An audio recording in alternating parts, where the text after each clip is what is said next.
আম্মা জান যখন মালিকের কাছে কান্নামাকা আওয়াজ দিয়ে মা সন্তানের বিরুদ্ধে বদদুয়া করে, আসমান ও জমিনের মালিক আল্লাহ তাআলা ওই অন্ধ মায়ের বদদুয়াগুলো কবুল করে নেয়।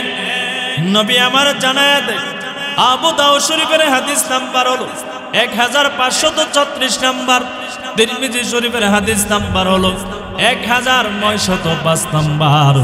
নবীর সাহাবী আন আবি হুরায়রা রাদিয়াল্লাহু তাআলা আনহু قال قال رسول الله صلى الله عليه وسلم ثلاث دعوات مستجابات। নবী আমার জানায়া দেয় তিনজন মুস্তাজাবাত আছে, যেই মানুষগুলো আল্লাহর কাছে দোয়া করতে সময় হয় আল্লাহ তাআলা ওই তিনজন মানুষের দোয়া কবুল করতে সময় হয় নাই। এক নম্বর হলো দাওয়াতুল মাজলুম, মাজলুম বান্দা যদি জালেমের বিরুদ্ধে যদি বদদুয়া করে আল্লাহ তাআলা মাজলুম বান্দার দোয়াগুলো কবুল করে নেয়। দ্বিতীয় নম্বর হলো দাওয়াতুল মুসাফির, মুসাফির বান্দা যদি আল্লাহর দরবারে দোয়া করে আল্লাহ সাথে সাথে কবুল করে নেয়। যে কথাটা বোঝানো মাকসাদ দাওয়াতুল ওয়ালিদি আলা ওয়ালাদিহি। তৃতীয় নম্বর হলো মা বাবা যদি সন্তানের পক্ষে অথবা বিপক্ষে সুদোয়া অথবা যদি বদদুয়া করে আল্লাহ তাআলা ওই মা বাবার সুদোয়া অথবা বদদুয়াগুলো সাথে সাথে কবুল করে নেয়। এবার সন্তান হজ করার জন্য রওনা হয়ে যায়, দিন চলে যায়, রাত যখন আগায় আসে আল্লাহর বান্দা মরুভূমির প্রান্ত দিয়ে যায়। রাতের বেলা কোথায় যাবে, কার কাছে আশ্রয় নিবে? ছোট্ট একটা গ্রামের মধ্যে ঢুকে যায়। বান্দা কার ঘরে যাবে, কার কাছে আশ্রয় নিবে? বান্দাকে কেউ চিনে না, বান্দা কাউরে চিনে না। ছোট্ট একটা মসজিদ তাকায়া দেখে মসজিদের ভিতরে আল্লাহর বান্দা ঢুকে যায়। গভীর রাত যখন হয়ে যায় যুবক আর ঘুমায়া থাকে না, তাহাজ্জুদের নামাজ পড়ার জন্য যুবক দাঁড়ায়া যায়। মা বাবার বদদুয়া কেমন ভাবে কবুল হয় রে বাবা শুনেন। এবার এই দিকে এক চোরা মিয়া চুরি করার জন্য এক মালিকের ঘরের ভিতরে ঢুকে যায়। মাল সামানা বস্তা ভর্তি করিয়া চোরা মিয়া যখন ভাগবে মালিকের ঘুম ভেঙে যায়। চোর চোর বলে সম্বোধন করে আওয়াজ দেয়। এবার প্রতিবেশীদের ঘুমও ভেঙে যায়। দলবদ্ধ হইয়া সংঘবদ্ধ হইয়া চোরা মিয়াকে ধরার জন্য পেছনে পেছনে ধাওয়া দেয়। চোরা মিয়াও যান বাঁচানোর জন্য সামনের দিকে দৌড়ায়। এক পর্যায়ে ওই যে যুবক যে মসজিদের মধ্যে নামাজ পড়ে চোরা মিয়া ওই মসজিদের পাশ দেয়া যায়। গুনগুন গুনগুন মধুর তেলাওয়াতের আওয়াজ মসজিদের ভিতর থেকে বের হয়। এবার চোরা মিয়া যান বাঁচানোর জন্য চোরকৃত মালের বস্তাটা যুবক আল্লাহর বান্দার পেছনে রাখিয়া চোরা মিয়া ভেঙে যায়। এলাকার মানুষগুলো দৌড়ায় যখন মসজিদের পাশে চলে আসে চোরা মিয়াকে আর দেখা যায় না। একজন আল্লাহর বান্দার নজর মসজিদের ভিতরে ঢুকে যায়। সন্দেহান নিয়া যুবক আল্লাহর বান্দা যে নামাজ পড়ে যখন মসজিদের ভিতরে ঢুকলো তাকায় দেখে পেছনে একটা সাদা বস্তা দেখা যায়। বস্তার মুখখানা যখন খুললো বস্তার ভিতর থেকে টাকা পয়সা স্বর্ণ গয়না অলংকার বের হয়। যেই মাত্র বের হয় যেই মালিকের ঘর থেকে চুরি হয়েছিল ওই মালিককে জিজ্ঞেস করলো এই মাল সামানাগুলো তোমার নেই? বলে হা হা আমার। যেই মাত্র বললো ও পাগল শের মুসলমান, এলাকার মানুষগুলো আর দেরি করে নাই। যুবক আল্লাহর বান্দার পেছনের কলারের মধ্যে তাফা মারিয়া দুনিয়া জোরে জোরে পেছনে পেছনে টান। আর যে যেমন পারে যুবক আল্লাহর বান্দাকে মায়ের দূর করে মেরে মেরে এলাকার সর্দারের কাছে নিয়ে যায়। সর্দারকে ডেকে বলে এই যুবক আল্লাহর বান্দা চুরি করেছে, চোরের মাল মসজিদে ঢুকাইয়া নামাজের লেবাস পরে নামাজের লেবাস ধরিয়া মানুষদেরকে ধোঁকা দেওয়ার কারণে এই যুবককে শাস্তি দিতে হবে। বলে কয়খানা শাস্তি? বলে 3খানা শাস্তি। 1 নাম্বার হলো চুরি করার কারণে যুবকের 2 কানা হাত কেটে দিতে হবে। 2 নাম্বার হলো চুরি করিয়া মসজিদের মাল মসজিদে চুরি করিয়া চোরকৃত মাল মসজিদে ঢোকানোর কারণে যুবক আল্লাহর বান্দার 2 কানা চক্র উঠাইয়া দিতে হবে। 3 নাম্বার হলো লেবাস দুনিয়া মানুষকে ধোঁকা দেওয়ার কারণে বান্দার গলার মধ্যে জুতার মালা দিয়া এলাকায় এলাকায় ঢোল আর এলান দিতে হবে। চুরি করিয়া চোরের মাল মসজিদে ঢুকাইয়া নামাজের লেবাস ধরার কারণে যুবককে এই শাস্তিগুলো দেওয়া হবে। এবার যুবক চিল্লায় আওয়াজ দেয় ও এলাকার মানুষ আমি চুরি করি নাই, অন্যায় করি নাই, অপরাধ করি নাই। এলাকার মানুষগুলো আল্লাহর বান্দার কথাগুলো বিশ্বাস করে না। নির্ধারিত তারিখ ধার্য করা হলো যেই দিন আল্লাহর বান্দাকে শাস্তি দেওয়া হবে। এলাকার মানুষগুলো চতুর্দিক দিয়ে বেষ্টন করে নিল। যুবক আল্লাহর বান্দা বারবার বলে আমি চুরি করি নাই, অন্যায় করি নাই, অপরাধ করি নাই। এলাকার মানুষগুলো বিশ্বাস করে না। এক পর্যায়ে আল্লাহর বান্দাকে চরকিত দায়ের অপবাদ দিয়া আল্লাহর বান্দার দুইখানা হাত যখন কেটে দেয়, এরপর আল্লাহর বান্দা বলে এলাকার মানুষ আমি চুরি করি নাই, আমি অন্যায় করি নাই। এলাকার মানুষগুলো বিশ্বাস করে না। এবার আল্লাহর বান্দার কিছুক্ষণ পর দুইখানা চোখ অন্ধ বানায়া দেয়। তৃতীয় নাম্বার শাস্তি, জুতার মালা গলায় দিয়ে যখন আলান দিবে, ঘোষণা দিবে চুরি করিয়া চোরের মাল মসজিদে ঢুকাইয়া নামাজের লেবাস পরিয়া ধোকা দেওয়ার কারণে বান্দাকে এই শাস্তিগুলো দেওয়া হলো। এবার যুবক কান্নামাকা আওয়াজ দিয়া বলে, ও এলাকার মানুষ, এভাবে আলান দিবা না, এভাবে ঘোষণা দিবা না। ঘোষণাটা এভাবে দাও, কোন সন্তান যখন মায়ের অনুমতি না নিয়ে যখন হজ করার জন্য রওনা হয়ে যায়, ওই সন্তানের উপরে আল্লাহ তাআলার পক্ষ থেকে এই আযাব গজব নাজিল হতে থাকে। যুবক ভাই রে, হাতে ধরি, পায়ে ধরি, মা বাবার মনে কোনোদিন কষ্ট দিও না, মা বাবার মনে কোনোদিন আঘাত দিও না। বাজারে যখন যাবা, কোথায় যখন ইনকাম করার জন্য যাবা, আসার সময় আব্বা জানের জন্য, আম্মা জানের জন্য যদি পারো 50 টাকা দিয়ে একটা আপেল কিনে আনিয়া আব্বা জান আম্মা জানের হাতের মধ্যে ধরাই দেন। কসম আল্লাহর করে বলি, লক্ষ টাকা আম্মা জানের আব্বা জানের হাতে ধরাইয়া দিলে মা বাবা যেই পরিমাণ খুশি হবে, 50 টাকার একটা আপেল খুশি মনে মা বাবার হাতে ধরা দিলে তার চেয়ে আরো বেশি খুশি হবে। قال رسول الله صلى الله عليه وسلم إن الله حرم عليكم عقوق الأمهات।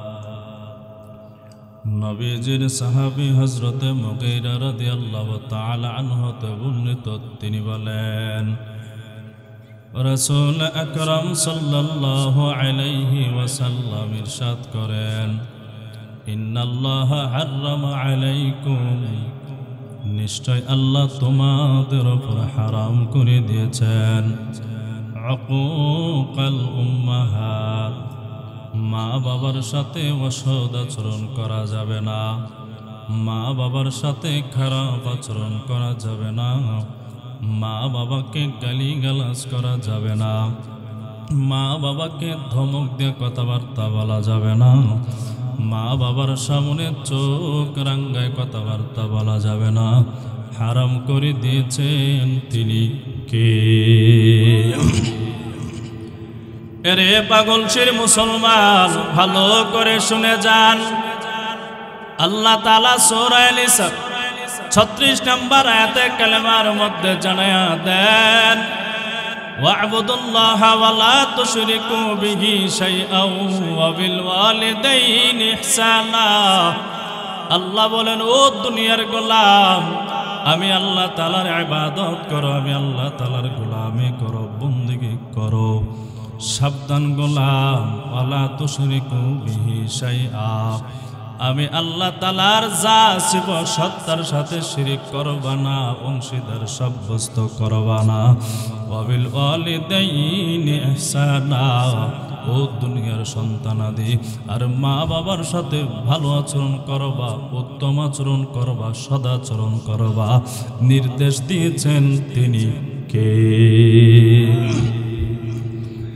এরে যুবক ভাই, বৃদ্ধ বাবা ও পর্দার আম্মা জান, শুনেন, ভালো করে শুনেন। তেলাওয়াতকৃত আয়াতের মধ্যে আল্লাহ সূরা বনী ইসরাঈলের মধ্যে আল্লাহ তাআলা জানায়া দেয়, ওয়া কাদা রাব্বুকা আল্লা তা'বুদু ইল্লা ইয়্যাহু। আল্লাহ বলেন, নবী আমার, আপনার রবের পক্ষ থেকে নির্দেশ আপনি জানায়া দেন, আপনি বলে দেন, আল্লাহ ছাড়া কোনো ইলাহ নেই, আল্লাহ ছাড়া কোনো মাবুদ নেই, কোনো উপাসনা নেই।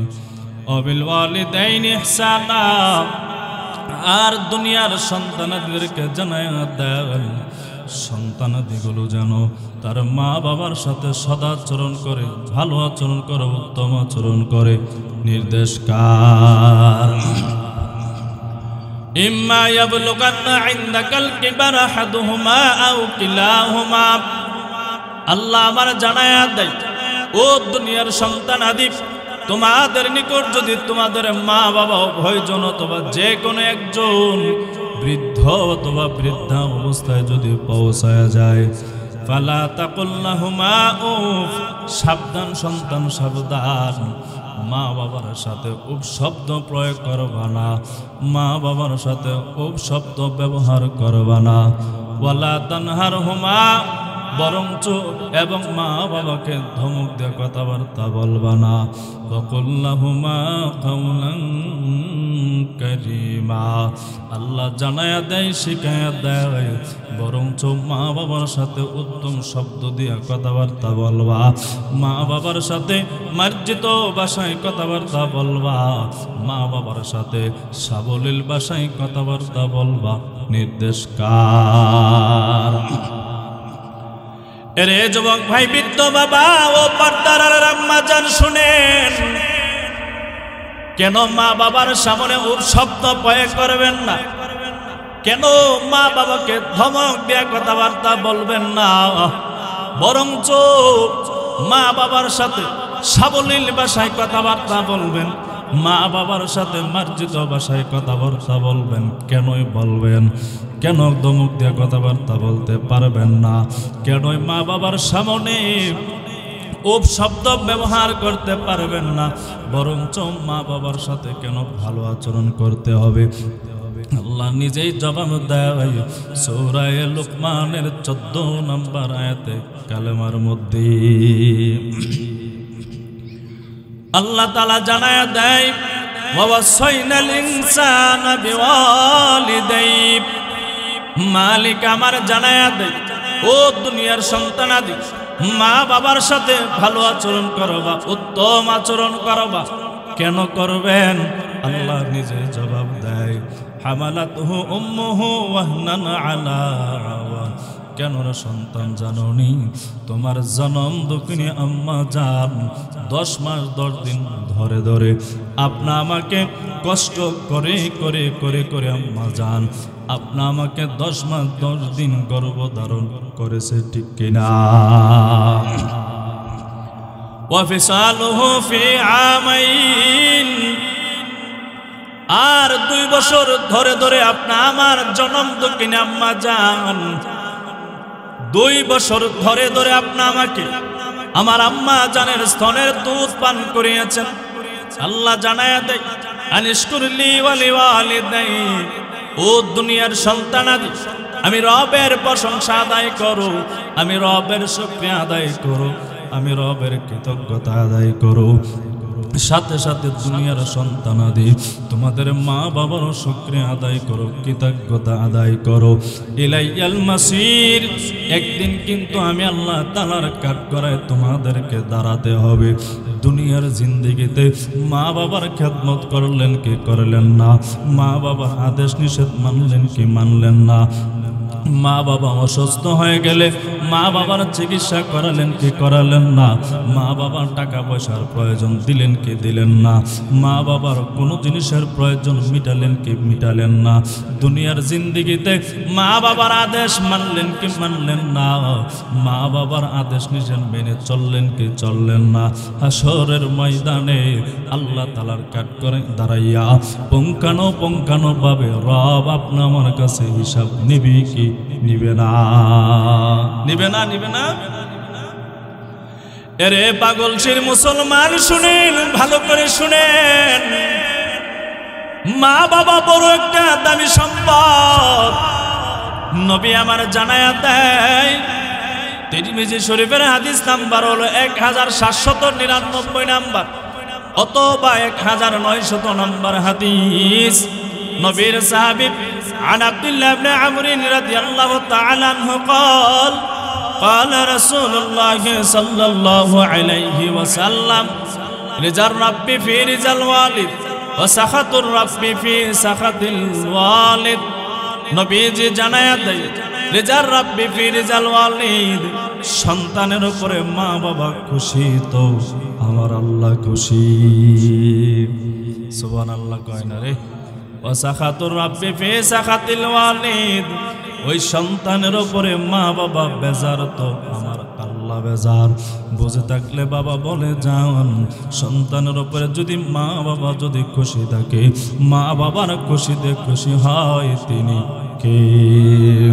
আর মা বাবা সন্তানের উপরে বেজার যদি থাকে, ওই মা বাবার বেজারে বেজার হয় তিনি কে? আর অন্তর থেকে বলেন না তিনি কে? আর একটু আওয়াজ দিয়ে বলেন না গো বাবা কে তিনি? এরে যুবক ভাই, বৃদ্ধ বাবা, শোনেন শোনেন শোনেন, ভালো করে শুনে যান। নবী আমার জানায়া দেয়, মা বাবা এমন একটা দামি সম্পদ। কোন সন্তান যদি মা বাবার চেহারার দিকে যদি মায়া দয়া ভালোবাসার নজর দিয়া, রহমতের নজর দিয়া, দয়া মায়ার নজর দিয়া সন্তান যদি মা বাবার চেহারার দিকে যদি তাকায়, আল্লাহর নবী জানায়া দেয়, ওই সন্তানের আমল নামায় প্রত্যেকটা চাওয়ার বিনিময়ে আল্লাহ তাআলা ওই সন্তানের আমল নামায় কবুল হাজার সওয়াব লিখে দেয়। দলিল নেন বাইহাকী শরীফের মধ্যে হাদিস কানা উল্লেখিত হয়েছে। নবীর সাহাবী عن عبد الله بن عباس رضي الله تعالى عنهما قال رسول الله صلى الله عليه وسلم ما من ولد بار ينظر إلى والديه نظرة رحمة। নবী আমার জানায়া দেয়, কোন সন্তান যদি মায়া দয়া ভালোবাসার নজর দিয়া, রহমতের নজর দিয়া মা বাবার চেহারার দিকে যদি তাকায়, কাতাবাল্লাহু লাহু বিকুল্লি নাজরাতিন হাজ্জাতাম মাবরুরা। নবী জানায়া দেয়, সন্তানের প্রত্যেকটা চাওয়ার বিনিময়ে আল্লাহ তাআলা ওই সন্তানের আমলনামায় কবুল হাজার সওয়াব লিখে দেয়। অবশ্যই সাহাবায়ে কেরাম আরজ করলেন, নবী আমার, সন্তান যদি মা বাবার চেহারার দিকে মায়া দয়া ভালোবাসার নজর দিয়া তাকায়, ওই সন্তানের আমল নামায় যদি আল্লাহ কবুল হাজার সওয়াব লিখে দেয়। নবী গো, জানতে বড় মনে চাই, কোন সন্তান যদি দৈনন্দিন একবার নয়, 5 বার নয়, 10 বার নয়, 20 বার নয়, 50 বার নয়, এমনকি 100 বার যদি তাকায়, আল্লাহ তাআলা কি ওই সন্তানের আমল নামায় 100 কবুল হাজার সওয়াব লিখে দিবে।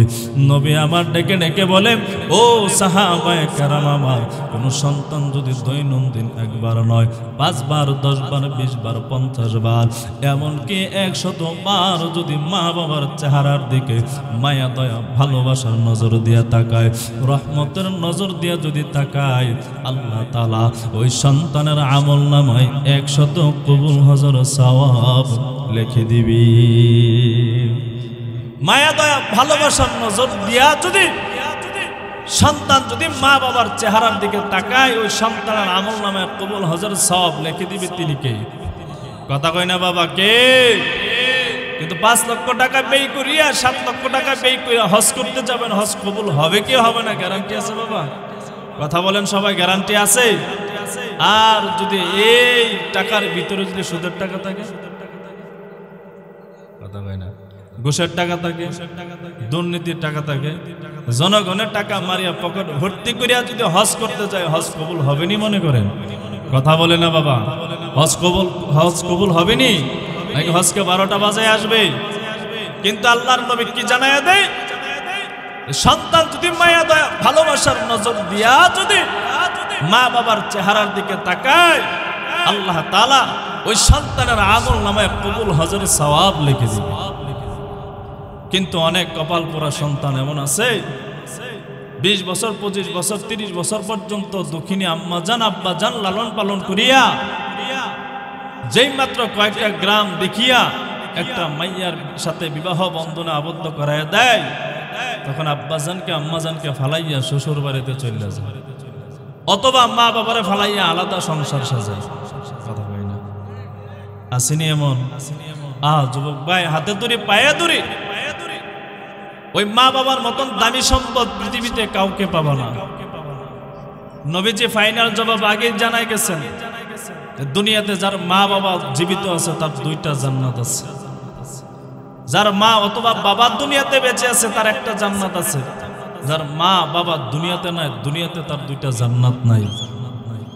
এখন যাদের মা বাবা দুনিয়াতে বেঁচে আছে, মা বাবার কদর করার প্রয়োজন আছে কি নাই? মা বাবার খেদমত করার প্রয়োজন আছে কি নাই? মা বাবার আদেশ নিষেধ মানার প্রয়োজন আছে কি নাই? এরে যুবক ভাই, বৃদ্ধ বাবা ও পর্দার আড়ালের আম্মা জান, শুনেন, ভালো করে শুনেন।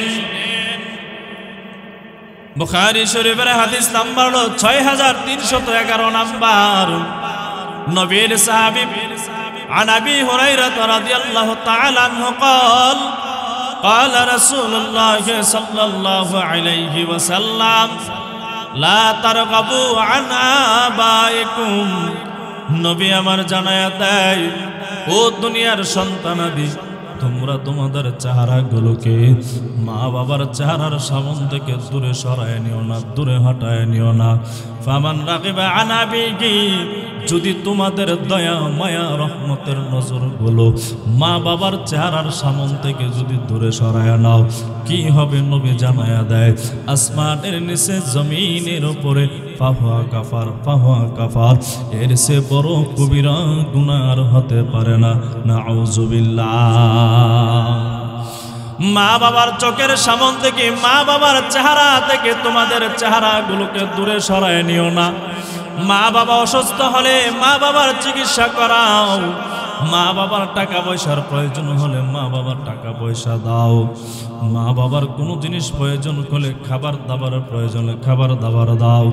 না দিয়া দূরে চলে যেও না। নবী আমার জানায়া দেয়, যদি খাবার দাবারের প্রয়োজন না দাও, যদি অসুস্থ হয় চিকিৎসা যদি না করাও, টাকা পয়সার প্রয়োজন যদি না দাও, আল্লাহর নবী জানায়া দেয়, এর সে বড় কবিরা গুনাহ আর হতে পারে না। নাউযুবিল্লাহ। কেমন করে বোঝায় ও পাগল শির মুসলমান, আল্লাহর বান্দার 5 বছরের সন্তান দুনিয়ার জমিনে রেখে আল্লাহর বান্দা দুনিয়া থেকে বিদায় হয়ে যায়। দুনিয়া থেকে যখন বিদায় হয়ে যায়, কয়েক মাস যাওয়ার পর এবার ওই সন্তানের মাকে সন্তানের বাবার বাড়ি থেকে বারবার চাপ দিয়ে বলে, মেয়ে আমার স্বামী দুনিয়া থেকে বিদায় হয়ে গেছে, এর জন্য অপেক্ষা করে কোনো লাভ নাই, আর তো ফিরত আসবে না। ও মেয়ে চলো, সন্তানের বয়স মাত্র 5 বছর, জীবনটার এমনি কাটায় লাভ নাই, অন্য জায়গায় তোমার বিবাহ বন্ধনে আবদ্ধ করায়া দেয়।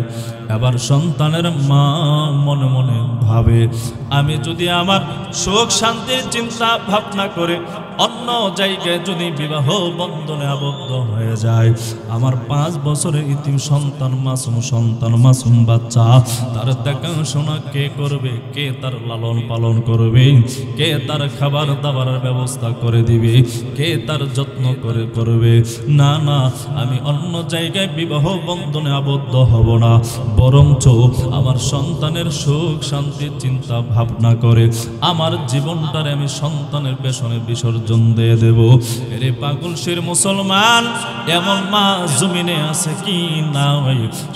স্বামী মারা যাওয়ার পর সন্তানের সুখ শান্তির চিন্তা ভাবনা করিয়া মা অন্য জায়গায় বিবাহ বসে না, এমন মা আছে কি না? আছে না মা? এমন মা আছে না? সন্তানের চেহারার দিকে তাকাইয়া মা অন্য জায়গায় বিবাহ আর বসে না, সন্তানের সুখ শান্তির জন্য মায়ের সুখ শান্তি সারাটা জীবনকে বিসর্জন দিয়া দেয়। আসেনি? আসেনি? এরে যুবক ভাই শোনো, ভালো করে শোনো। এবার আল্লাহর বান্দার স্বামীর রেখে যাওয়া সামান্য কিছু জমি জমা ছিল, এই জমি জামাগুলো দেখাশোনা করে সংসার বড় অভাবের সংসার, দারিদ্র সংসার।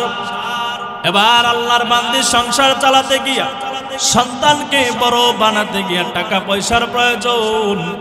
এতগুলো টাকা পয়সা মাস শেষে কোথায় থেকে আঞ্জাম দেবে? যার কারণে আম্মা জান অন্যের বাড়িতে সময় দেয় কাজকর্ম করে সময় দেয়। মাস শেষে যা পায় আম্মা জান সন্তানকে নিয়ে কোনো মতে সংসারটা চালায়। মার অভাব সংসার থেকে দূর হয় না। কোনোদিন 3 বেলা, কোনোদিন 2 বেলা, কোনোদিন 1 বেলা বাবা।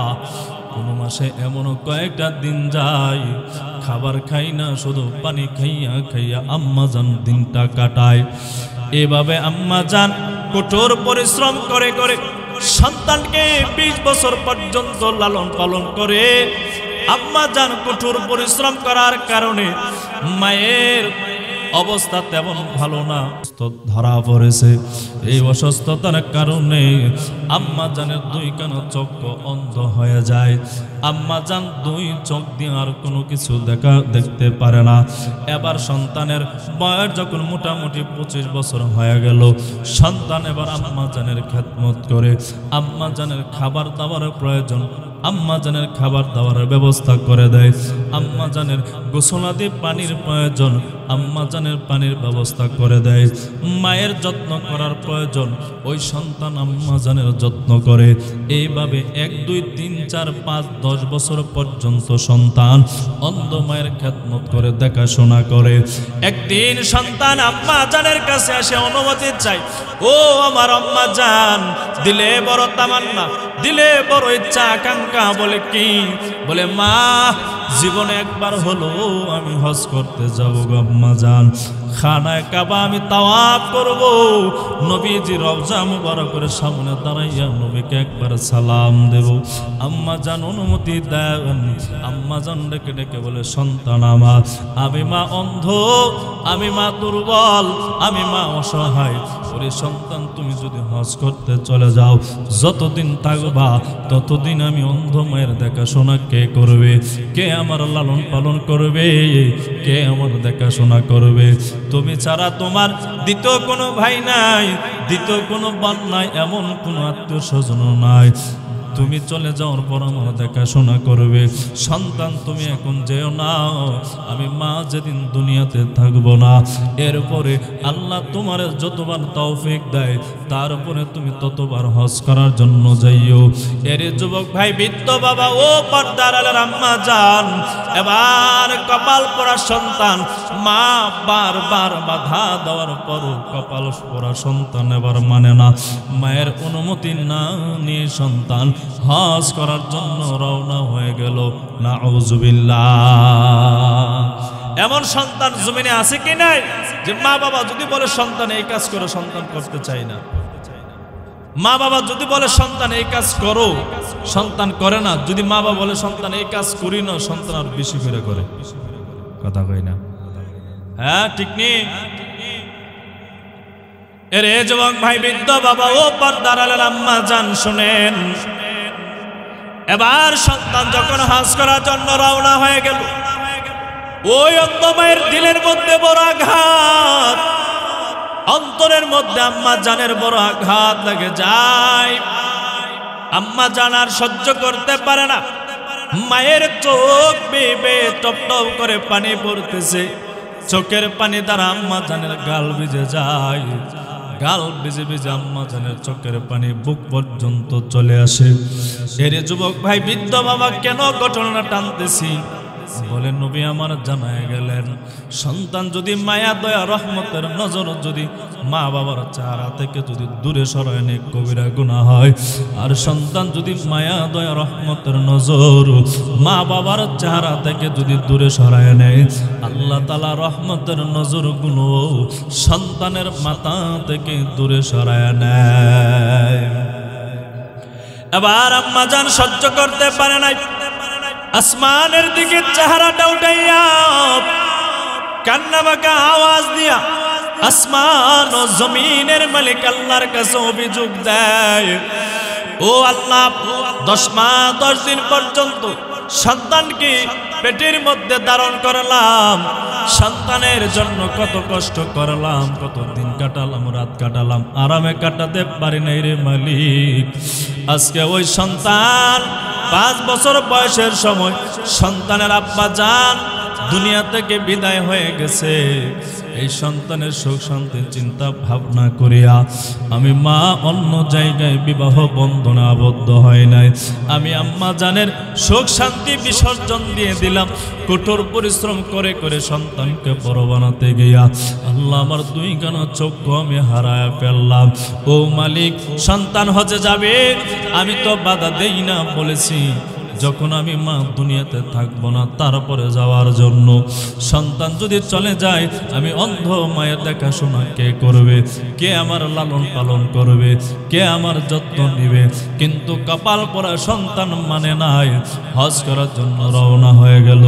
মালিক গো, যেমন ভাবে সন্তানের মায়া দয়া রহমতের নজরগুলো আমি অন্ধ মা, অসহায় মা, দুর্বল মায়ের মাথা থেকে দূরে সরায় নিছে গো মালিক, আপনার রহমতের নজর ওই সন্তানের মাথা থেকে দূরে সরায় নিও। নাউজুবিল্লাহ। আম্মা জান যখন মালিকের কাছে চক্কমা কান্নামাকে আওয়াজ দিয়া মা সন্তানের বিরুদ্ধে বদদুয়া করে, আসমান ও জমিনের মালিক আল্লাহ তাআলা ওই অন্ধ মায়ের বদদুয়াগুলো কবুল করে নেয়। নবী আমার জানায়া দেয়, আবু দাউদ শরীফের হাদিস নাম্বার হলো 1536 নাম্বার, তিরমিজি শরীফের হাদিস নাম্বার হলো 1905 নাম্বার। নবীর সাহাবী আন আবি হুরায়রা রাদিয়াল্লাহু তাআলা আনহু قال قال رسول الله صلى الله عليه وسلم ثلاث دعوات مستجابات। নবী আমার জানায়া দেয় তিনজন মুস্তাজাবাত আছে, যেই মানুষগুলো আল্লাহর কাছে দোয়া করতে সময় হয় আল্লাহ তাআলা ওই তিনজন মানুষের দোয়া কবুল করতে সময় হয় নাই। এক নম্বর হলো দাওয়াতুল মাজলুম, মাজলুম বান্দা যদি জালেমের বিরুদ্ধে যদি বদদুয়া করে আল্লাহ তাআলা মাজলুম বান্দার দোয়াগুলো কবুল করে নেয়। দ্বিতীয় নম্বর হলো দাওয়াতুল মুসাফির, মুসাফির বান্দা যদি আল্লাহর দরবারে দোয়া করে আল্লাহ সাথে সাথে কবুল করে নেয়। যে কথাটা বোঝানো মাকসাদ দাওয়াতুল ওয়ালিদি আলা ওয়ালাদিহি। তৃতীয় নম্বর হলো মা বাবা যদি সন্তানের পক্ষে অথবা বিপক্ষে সুদোয়া অথবা যদি বদদুয়া করে আল্লাহ তাআলা ওই মা বাবার সুদোয়া অথবা বদদুয়াগুলো সাথে সাথে কবুল করে নেয়। এবার সন্তান হজ করার জন্য রওনা হয়ে যায়, দিন চলে যায়, রাত যখন আগায় আসে আল্লাহর বান্দা মরুভূমির প্রান্ত দিয়ে যায়। রাতের বেলা কোথায় যাবে, কার কাছে আশ্রয় নিবে? ছোট্ট একটা গ্রামের মধ্যে ঢুকে যায়। বান্দা কার ঘরে যাবে, কার কাছে আশ্রয় নিবে? বান্দাকে কেউ চিনে না, বান্দা কাউরে চিনে না। ছোট্ট একটা মসজিদ তাকায়া দেখে মসজিদের ভিতরে আল্লাহর বান্দা ঢুকে যায়। গভীর রাত যখন হয়ে যায়, যুবক আর ঘুমায়া থাকে না, তাহাজ্জুদের নামাজ পড়ার জন্য যুবক দাঁড়ায়া যায়। মা বাবার বদদুয়া কেমন ভাবে কবুল হয় রে বাবা শুনেন। এবার এই দিকে এক চোরা মিয়া চুরি করার জন্য এক মালিকের ঘরের ভিতরে ঢুকে যায়। মাল সামানা বস্তা ভর্তি করিয়া চোরা মিয়া যখন ভাগবে মালিকের ঘুম ভেঙে যায়। চোর চোর বলে সম্বোধন করে আওয়াজ দেয়। এবার প্রতিবেশীদের ঘুমও ভেঙে যায়। দলবদ্ধ হইয়া সংঘবদ্ধ হইয়া চোরা মিয়াকে ধরার জন্য পেছনে পেছনে ধাওয়া দেয়। চোরা মিয়াও জান বাঁচানোর জন্য সামনের দিকে দৌড়ায়। এক পর্যায়ে ওই যে যুবক যে মসজিদের মধ্যে নামাজ পড়ে, চোরা মিয়া ওই মসজিদের পাশ দেয়া যায়। গুনগুন গুনগুন মধুর তেলাওয়াতের আওয়াজ মসজিদের ভিতর থেকে বের হয়। এবার চোরা মিয়া জান বাঁচানোর জন্য চোরকৃত মালের বস্তাটা যুবক আল্লাহর বান্দার পেছনে রাখিয়া চোরা মিয়া ভেঙে যায়। এলাকার মানুষগুলো দৌড়ায়, যখন মসজিদের পাশে চলে আসে চোরা মিয়াকে আর দেখা যায় না। একজন আল্লাহর বান্দার নজর মসজিদের ভিতরে ঢুকে যায়। সন্দেহান নিয়া যুবক আল্লাহর বান্দা যে নামাজ পড়ে যখন মসজিদের ভিতরে ঢুকলো, তাকায় দেখে পেছনে একটা সাদা বস্তা দেখা যায়। বস্তার মুখখানা যখন খুললো, বস্তার ভিতর থেকে টাকা পয়সা স্বর্ণ গয়না অলংকার বের হয়। যেই মাত্র বের হয়, যেই মালিকের ঘর থেকে চুরি হয়েছিল ওই মালিককে জিজ্ঞেস করলো, এই মাল সামানাগুলো তোমার নেই? বলে হা হা আমার। যেই মাত্র বললো ও পাগল শের মুসলমান, এলাকার মানুষগুলো আর দেরি করে নাই। যুবক আল্লাহর বান্দার পেছনের কলারের মধ্যে তাফা মারিয়া দুনিয়া জোরে জোরে পেছনে পেছনে টান। আর যে যেমন পারে যুবক আল্লাহর বান্দাকে মায়ের দূর করে মেরে মেরে এলাকার সর্দারের কাছে নিয়ে যায়। সর্দারকে ডেকে বলে, এই যুবক আল্লাহর বান্দা চুরি করেছে, চোরের মাল মসজিদে ঢুকাইয়া নামাজের লেবাস পরে নামাজের লেবাস ধরিয়া মানুষদেরকে ধোঁকা দেওয়ার কারণে এই যুবককে শাস্তি দিতে হবে। বলে কয়খানা শাস্তি? বলে 3খানা শাস্তি। 1 নাম্বার হলো চুরি করার কারণে যুবকের 2খানা হাত কেটে দিতে হবে। 2 নাম্বার হলো চুরি করিয়া মসজিদের মাল চুরি করিয়া চোরকৃত মাল মসজিদে ঢোকানোর কারণে যুবক আল্লাহর বান্দার 2খানা চক্র উঠায় দিতে হবে। 3 নাম্বার হলো লেবাস দুনিয়া মানুষকে ধোঁকা দেওয়ার কারণে বান্দার গলার মধ্যে জুতার মালা দিয়া এলাকায় এলাকায় ঢোল আর এলান দিতে হবে। চুরি করিয়া চোরের মাল মসজিদে ঢুকাইয়া নামাজের লেবাস ধরার কারণে যুবককে এই শাস্তিগুলো দেওয়া হবে। এবার যুবক চিল্লায় আওয়াজ দেয়, ও এলাকার মানুষ, আমি চুরি করি নাই, অন্যায় করি নাই, অপরাধ করি নাই। এলাকার মানুষগুলো আল্লাহর বান্দার কথাগুলো বিশ্বাস করে না। নির্ধারিত তারিখ ধার্য করা হলো যেই দিন আল্লাহর বান্দাকে শাস্তি দেওয়া হবে। এলাকার মানুষগুলো চতুর্দিক দিয়ে বেষ্টন করে নিল। যুবক আল্লাহর বান্দা বারবার বলে, আমি চুরি করি নাই, অন্যায় করি নাই, অপরাধ করি নাই। এলাকার মানুষগুলো বিশ্বাস করে না। এক পর্যায়ে আল্লাহর বান্দাকে চোরকৃত দায়ের অপবাদ দিয়া আল্লাহর বান্দার 2খানা হাত যখন কেটে দেয়, এরপর আল্লাহর বান্দা বলে, এলাকার মানুষ, আমি চুরি করি নাই, আমি অন্যায় করি নাই। এলাকার মানুষগুলো বিশ্বাস করে না। এবার আল্লাহর বান্দার কিছুক্ষণ পাওয়ার 2খানা চোখ অন্ধ বানায়া দেয়। 3 নাম্বার শাস্তি, জুতার মালা গলায় দিয়ে যখন আলান দিবে, ঘোষণা দিবে, চুরি করিয়া চোরের মাল মসজিদে ঢুকাইয়া নামাজের লেবাস পরিয়া ধোঁকা দেওয়ার কারণে বান্দাকে এই শাস্তিগুলো দেওয়া হলো। এবার যুবক কান্নামাকা আওয়াজ দেওয়া বলে, ও এলাকার মানুষ, এভাবে এলান দিবা না, এভাবে ঘোষণা দিবা না। ঘোষণাটা এভাবে দাও, কোন সন্তান যখন মায়ের অনুমতি না নিয়ে যখন হজ করার জন্য রওনা হয়ে যায়, ওই সন্তানের উপরে আল্লাহ তাআলার পক্ষ থেকে এই আযাব গজব নাজিল হতে থাকে। যুবক ভাই রে, হাতে ধরি, পায়ে ধরি, মা বাবার মনে কোনোদিন কষ্ট দিও না, মা বাবার মনে কোনোদিন আঘাত দিও না। বাজারে যখন যাবা, কোথায় যখন ইনকাম করার জন্য যাবা, আসার সময় আব্বা জানের জন্য, আম্মা জানের জন্য যদি পারো 50 টাকা দিয়ে একটা আপেল কিনে আনিয়া আব্বা জান আম্মা জানের হাতের মধ্যে ধরাই দেন। কসম আল্লাহর করে বলি, লক্ষ টাকা আম্মা জানের আব্বা জানের হাতে ধরাইয়া দিলে মা বাবা যেই পরিমাণ খুশি হবে, 50 টাকার একটা আপেল খুশি মনে মা বাবার হাতে ধরা দিলে তার চেয়ে আরো বেশি খুশি হবে।